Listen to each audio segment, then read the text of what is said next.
চালিয়ে আইছো তো বৌমা লিয়া যায়নি এলো। এটা কি চা হচ্ছে? এত চিনি কেউ দেয়? মা আমি জানি না আপনাদের বাড়িতে চা চিনি কতটা দেয়, তাহলে আপনি আমাকে শিখিয়ে দিবেন। কেন তোমার বাপের ঘরে কি তোমার মা তোমাকে কিছু শিখিয়ে পাঠায়নি? তাহলে আমার নিয়মে চলতে হবে। বৌমা রান্না কি হচ্ছে? আমার খিদা পাইছে, খাইতে দাও।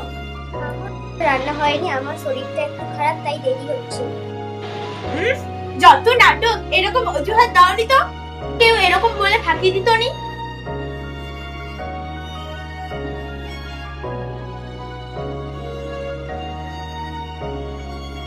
মা ওষুধটা খাবিয়ে দাও তো, আর এক গ্লাস জল আনবে।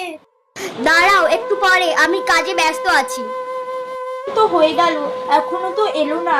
এবার বুঝতে পারছি অপেক্ষাটা কত কষ্টের। আসছি, উঠুন উঠুন খান।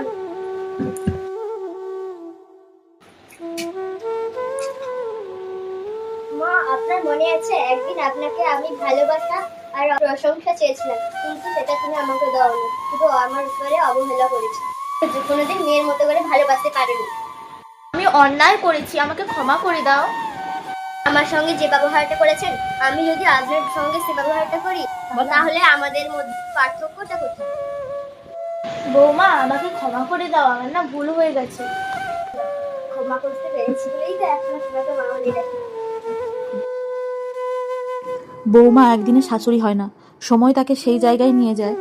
আজ যে মেয়েটাকে আপনি নিজের মেয়ে ভাবতে পারলেন না, কাল সেই মেয়েই হাতেই হয়তো আপনার ওষুধ, আপনার খাবার, আপনার শেষবেলার ভরসা থাকবে।